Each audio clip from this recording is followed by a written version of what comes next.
The day Ed Kennedy single-handedly stops a bank robbery is the day that his life changes. Before then, Ed lacked a purpose. He was just an average 19-year-old who illegally drives a cab and plays cards with his equally unmotivated friends. Ed Kennedy is the protagonist of Mark Zuzak's novel, I Am the Messenger, and is used as the narrator of the story in order to depict a theme of personal growth. Zuzak published his novel in 2002 amongst a world that was filled with fear as citizens throughout the world were living during the War on Terror. Zuzak was born in 1975 as the youngest of 4 children of immigrant German and Austrian parents, neither of which could read or write when first coming to Australia. His parents heavily pushed their children to become literate and capable of writing. This impacted Zuzak's life, where he began writing fiction at the age of 16 and pursued a teaching degree at the University of Sydney, later becoming a high school English teacher.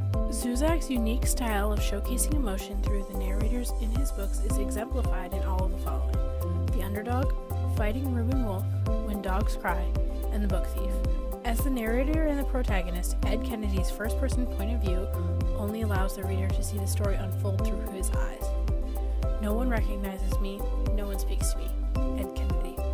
Ed's narration prevents the reader from having insight into the thoughts and feelings of other characters. Zuzak's creative choice of structure for this novel creates suspense and thrill throughout the whole book. He structures the book by splitting it into 4 separate sections based on the 4 different types of ace playing cards. Each card features some sort of writing, which doubles as tasks for Ed to complete.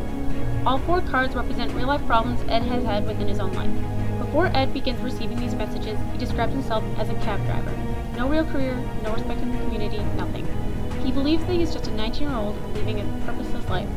The day he is held up at the bank represents a new start for Ed, and Zuzak's decision to start the novel there established the mission's relationship to the day at the bank, which will lead to a full circle during the reveal of who sent the messages. This start alludes to Ed's future missions and how he will complete them, provides a contrast for the reader who is able to see Ed's first unknowing attempt at a mission and how he will proceed throughout the novel to grow.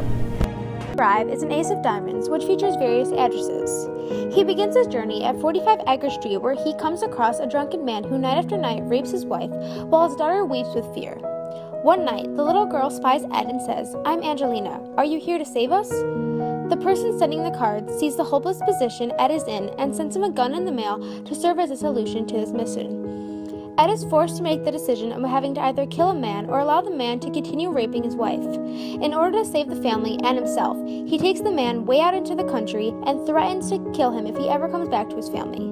This message helps Ed realize that he is capable of making a positive difference in the lives of those around him. A couple days later, Ed visits the next house and is greeted by an old lady named Mila Johnson. Feelings of unsureness overwhelm him as he stares at this innocent lady until she says, "I knew you'd come, Jimmy. I knew you'd come." In that moment, Ed knows that he was sent to Mila to act as Jimmy. As he spends time with Mila, he begins to understand that her husband, Jimmy, was a soldier in World War II, who she has been waiting to see again for 60 years. In order to complete his mission, Ed spends time with Mila, eating dinner, reading Wuthering Heights, and adding company to her times of loneliness. Mila is able to show Ed how important it is to appreciate those around him. The next card he receives is an ace of clubs with the saying, "Say a prayer at the stones of home." Unsure of what the meaning was behind the message, Ed decides to go about his everyday life until he's later forced upon the answer by a runaway taxi passenger. As Ed chases after him, he stumbles upon the river he visited as a child with his brother, and reflects on the strained relationship they now share. These stones are a symbol that represent Ed's relationship with his brother, and how despite the fact that Ed always believed his brother was better than him as a child, they were still close. And now that fact pulls him apart. Upon the stone is the name of 3 people he must help: Thomas O'Reilly, Angie Caruso, and Gavin Rose. His first task is to get more attendance at Thomas O'Reilly's decrepit and dying church, so he pulls out money from his savings to distribute free beer and have karaoke. Later, he notices Angie taking her children to the park and buying each of them a cone, but not one for herself. The next time the Caruso family is at the park, Ed buys a cone for Angie, showing her that she has to put herself first sometimes. "I thought you deserved one too." The simplicity of the task is not lost on Ed, and he comes to the conclusion that doing a little is doing a lot.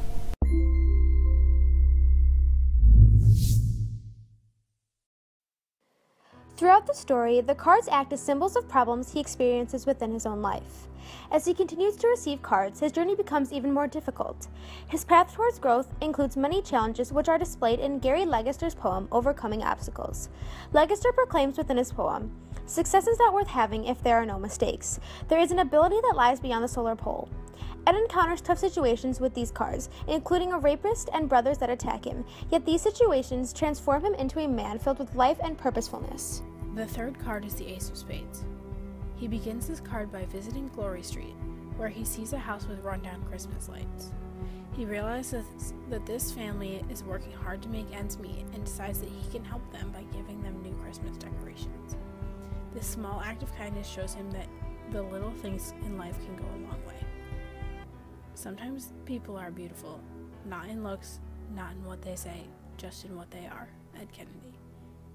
He continues this message by going to the next address where he finds his ma on a date with a man whom he's never met. Disgusted and overwhelmed, he makes his way to his childhood home where he waits for her. For as long as he can remember, his mom has been hateful towards him, outing that he reminds her of his father and that she despises how useless his life appears. I just want you to make something of yourself, Ma. The fourth card to arrive is the Ace of Hearts, and this card is directly aimed towards his life. He starts by investigating the life of his best friend Marv, where he eventually finds out that Marv has been saving $40,000 to get his child back. He is able to reunite Marv with his child and help him to realize that he is a man worthy of his daughter's love, regardless of what anyone else says. Marv's smile and the giant glass tears on his face are two of the most beautiful things I've ever seen. Helping Marv allowed him to see that he's good enough to be loved and cared about by others. The final card he receives is the Joker card, which has his own address written on it. At this point in the story, Ed has transformed into a new person. Now you're somebody, Ed. The cards that he receives are a symbol for the various hardships he endures on his path towards growth, while he realizes the importance that these small good deeds make. Ed comes to acknowledge that although he stayed in the same town and is just an illegal 19-year-old cab driver, it's what he does with his life that matters. And if a guy like you can stand up and do what you did for all those people, well, maybe everyone can. Maybe everyone can live beyond what they're capable of. Ed realizes that the messages he was sent were intended to give his life meaning, which is something he had been searching for. I'm not the messenger at all. I am the message. Audio Jungle.